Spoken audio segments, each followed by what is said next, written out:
The third, the hill was very steep, but the old man could climb it easily.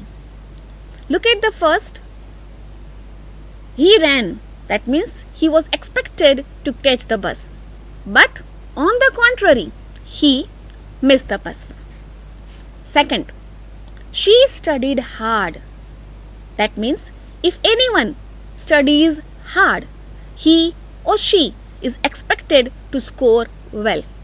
But something went wrong, and in this case, the girl could not score well in the test.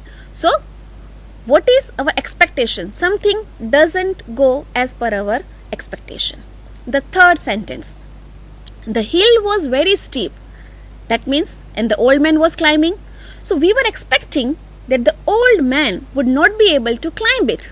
But here, again, something went against our expectation. The old man could climb it easily. So, what does it prove? That but can have positive or can have negative situation or negative contrast also. Now, the next one is or. It gives you a choice. Whenever you want to discuss about choices, you use or, and that is positively. Choices are available to the person. So, to express a choice, or is used. However, one thing is for sure, that means options can be many, but only you have to choose one. Look at the examples. Would you take a cup of tea or coffee? You can add more options. Would you take a cup of tea, coffee, or a soft drink? Anything. But the person will have to choose any one. Second example, shall we buy a book or a toy? You want to gift, you want to buy a gift for somebody, and you have these two options. The third thing, are you tired or shall we go out for a walk? So you are asking, if the person is not tired, then you can go for the walk. Now we will be discussing subordinating connectors, and we have 6 on the list. They are if, unless, though, although, as, and because. We'll be starting with the meaning. What do they do? Subordinating connectors connect a subordinate clause and a principal clause, and by doing so, they establish a relationship between them. Now, before I go further, let me just explain you again the meaning of subordinate clause and principal clause. I am sure all of you must have studied these things, but just to refresh the things and to help you understand things in a better manner. Now, the first thing, what is a principal clause?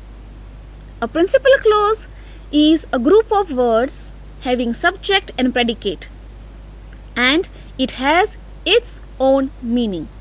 It does not require any other support. On the other hand, subordinate clause is a sentence that needs the help of the principal clause to complete the meaning of a sentence. Look at the example given to you. If you show me the snake, I will catch it. Otherwise, what can I do? The first sentence has 2 clauses, principal and subordinate clause. Look at the first part of the sentence, which reads, if you show me the snake. Now imagine if I have not given you the latter part of the sentence, the sentence is incomplete. It doesn't give me the complete meaning, and that means it is a subordinate clause. Look at the latter part of the sentence which says, I will catch it. Now just for a while forget that we do not have the if clause in the sentence. I will catch it. The sentence is complete in itself. It doesn't require the help of the subordinate clause. However, the subordinate clause makes the things clearer. And the second thing, otherwise what can I do? Otherwise, actually, it is a sentence connector which we will be discussing in the latter part of the sentence. But these two sentences were together. I thought, let me give it to you. And I am sure by this time you must have learned that this sentence is again from the story prescribed to you in your active English, which is a snake in the grass. Okay. Now, the next one. The first connector, rather subordinate connector, is unless. What does it mean? It means if not and except the condition. That means if something is not there, something cannot happen. Look at the example. He will not try unless he is forced to. Here we are talking about a person who is to be forced if we want him to do anything. If I want to say the same sentence in a different manner, I can say, if he is not forced to, he will not try. Or I can also say, he will not try if he is not forced to. Thus, unless means if and not. The second sentence, unless it rains, the farmers will not enjoy the festivals. Again, except the condition, the second meaning, that is unless it rains. That means if it doesn't rain, the farmers will not enjoy the festival. Now, second connector is if, which means supposing and on conditioning that one condition is laid to fulfill the particular purpose. For example, you should learn English if you wish to have more benefits of your skills. And that's why probably you are watching me. You should learn English if I am giving you the condition that today's scenario is such that if a person has a command over English language, then he or she widens the scope of success. Look at the other examples. They are though and although. They mean in spite of the fact, even if, or nevertheless. They are almost similar and one can replace the other. Examples will make it clear. Look at the first example. He is cheerful, though he has worked the whole day. Now, we cannot expect a person to be cheerful at the end of the day after working hard for the whole day. But here is a person who looks cheerful. So, in spite of the fact or in spite of working very hard throughout the day, the person looks cheerful. Second sentence, although John was unhappy, he still smiled. the same explanation I would give that when a person is unhappy, it is very difficult to expect a smile from him. But here is one who smiled, though or although he was unhappy. Now I'll discuss one by one, both of them. The first one, though, despite the fact or although. Look at the examples. I will try to come, though I doubt if I will be there on time. Here, though says, I will try, though despite the fact or despite my doubts whether I'll be able to reach on time or not. The second example, though they lack official support, they continue their struggle. There are people who never wait for anybody's support. It is their inner urge to do something and they continue doing that. And here the sentence is about those people who do not have any official support. That means they do not have. The fact is that they continue their struggle. One thing I would like you to remember, that although and though, both of them can be used at the beginning of a sentence or a clause with a verb. In the previous sentences also you must have seen this. Now again I am giving you some more examples to help you understand the things in a better way. Here we go. Look at the examples. Though, although, you can use anyone. We tried our best, we lost the game. The second sentence, we lost the game, though, or you can use although also. We tried our best.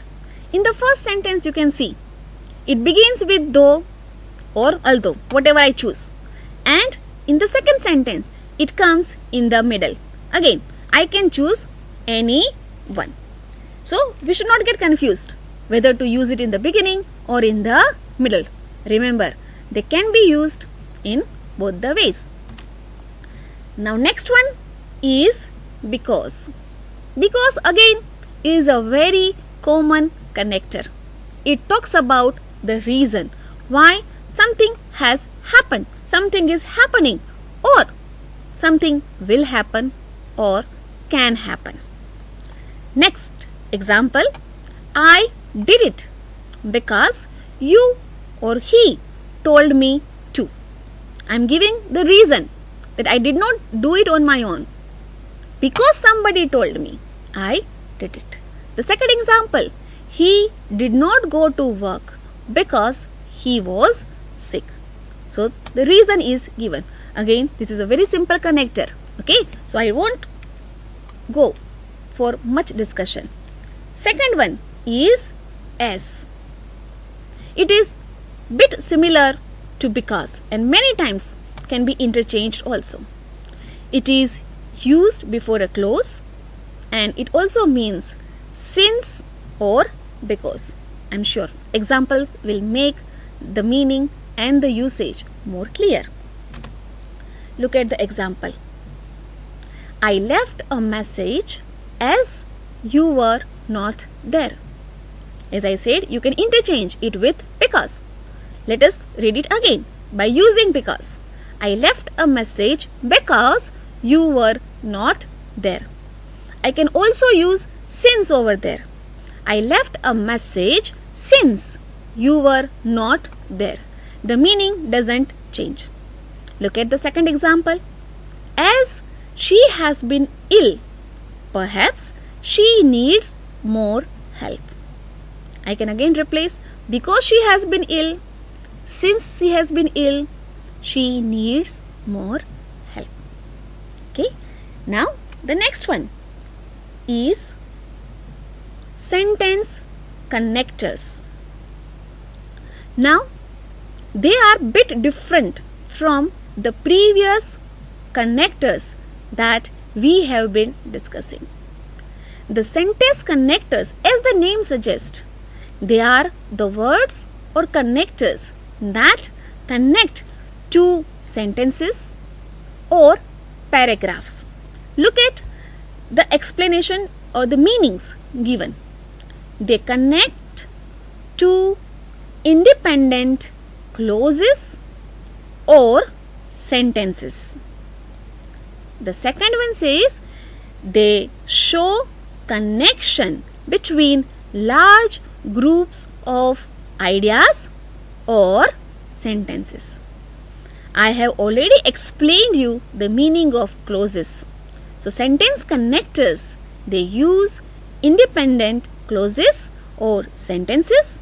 They show connection between large groups of ideas and sentences.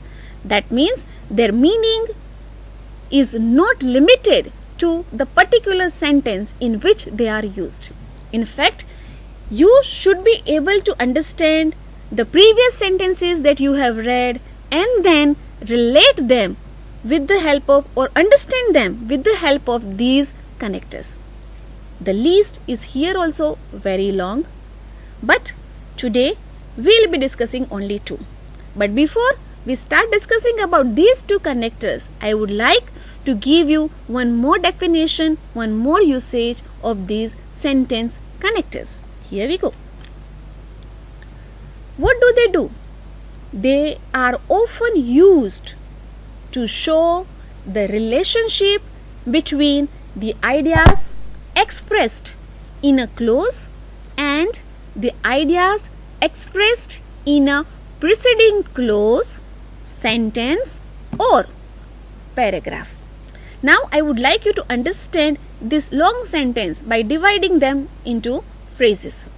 The first thing says to show the relationship between the ideas expressed in a clause. That means it can connect two ideas, and then it also helps you understand the ideas expressed in a preceding clause. Preceding यानी previous clause or sentences, or for that matter even paragraph. Now examples. The first example says, I wanted to study.